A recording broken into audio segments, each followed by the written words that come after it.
Nagy szeretettel köszönt mindenkit, a Kettős Kereszt ketten főzünk. Sziasztok! Látjátok, húsvétkor mi a tésztából is tojást csinálunk. A linzer tojás töltelékének gyönyörű sárga színéről és különleges ízéről a gyömbéres citromkrém gondoskodik. Tartsatok most is velünk!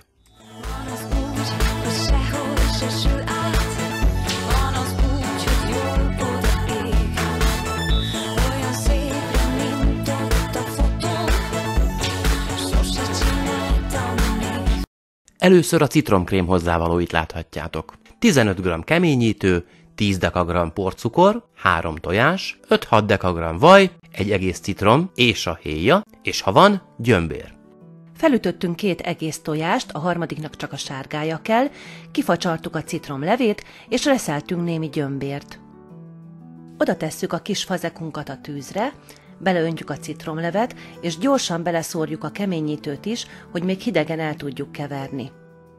A keményítő mindössze 15 g, azaz másfél deka.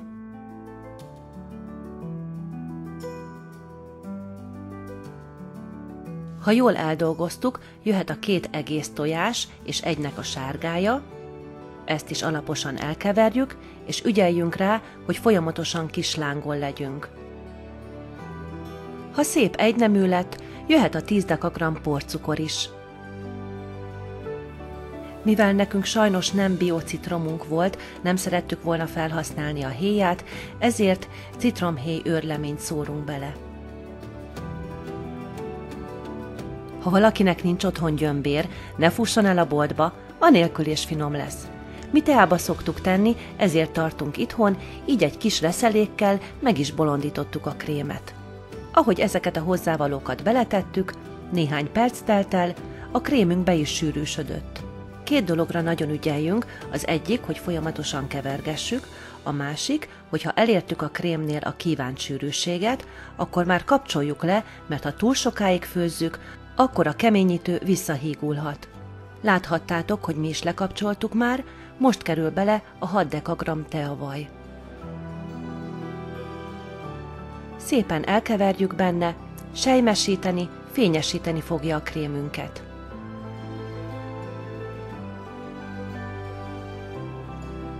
Ilyen szép sűrű, napsárga krémet kaptunk. Nem tudom, ti hogy vagytok vele, de szerintem jó a szemnek ránézni. Beleszedtük egy tálba, és folpakot kap a tetejére, hogy ne bőrösödjön meg. Látjátok, nem a tányérra simítom rá a folpakot, hanem egészen rányomkodom a krémre, persze óvatosan. A krém megy a hidegre, mi pedig kezdhetjük a linzertésztát. A linzertésztához kelleni fog 30 dg liszt, 20 dg margarin, 10 dg porcukor, egy tojás sárgája, és ha van, reszelt citromhéj. A lisztet átszitálom, de nem melegítjük, ez nem kell tészta.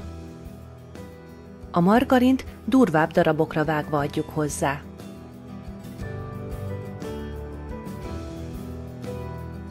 Jöhet a morzsolgatás, és tudjátok, itt most nem gyúrunk, hanem morzsolunk. Ezzel a morzsolással néhány perc alatt a margarint szépen eldolgozzuk a lisztben, anélkül, hogy megolvadna. Belekeverjük a 10 dg porcukrot is.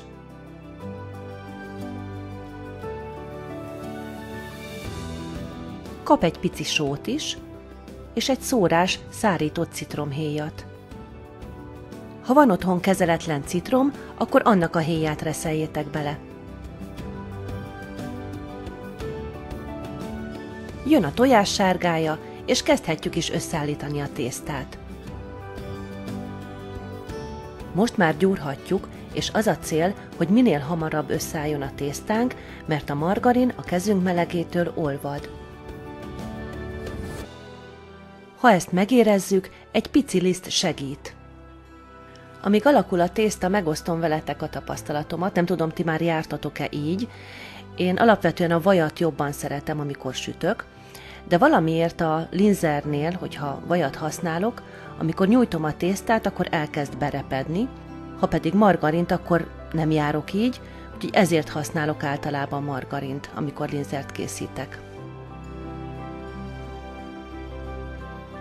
Na, meg is vagyok a tésztával, itt az utolsó simítások már a deszkán történnek.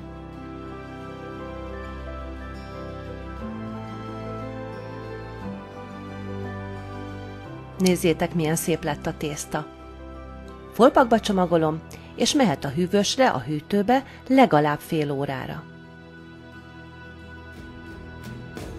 Alálisztezem a deszkát, mert szépen visszahűlt a tésztánk, elfelezem, a másik felét még visszateszem a hidegre. Viszonylag vékonyra nyújtjuk ki a linzertésztát. Nem cél, hogy egy teljesen szimmetrikus formát kapjunk, az a fontos, hogy egységesen néhány milliméter vastagságot kapjunk. Szolidan lisztezem azért a tészta tetejét is, hogy ne ragadjon bele a sodrófa.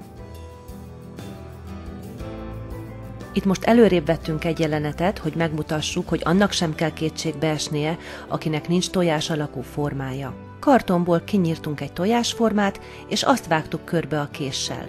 Lassabban haladós, de működik. Rendhagyó alkalom ez a mai, mert van egy plusz segítségünk. Megígértem ugyanis, hogy csinálunk egy közös anya-lánya programot. Így lett egy élménysütés, és a locsolóink ajándékát is elkészítettük. Ezt nem teszik majd zsebre. Láthatjátok, hogy a tojásformával kinyomjuk a tésztát, a teli lesz az alja, a felső lapocskákat pedig kis pogácsaszaggatóval lyukasztjuk ki. Figyeljetek arra, hogy a teli és lyukas formák fele-fele arányban legyenek.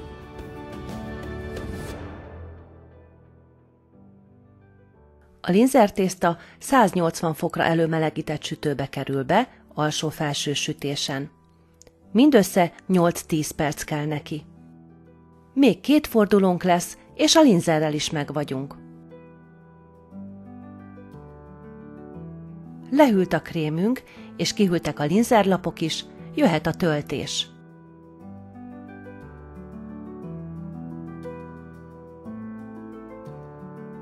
Van bőven krém, úgyhogy tehetünk a lapok közé gazdagon.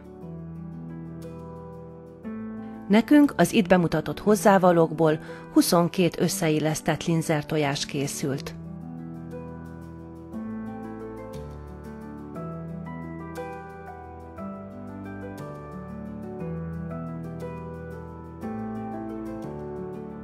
Muszáj még néhány szót mondanunk a krémről, amellett, hogy gyönyörű színe van, a pikáns gyömbéres, citromos krém nagyon jó kiegészítője az édes linzertésztának.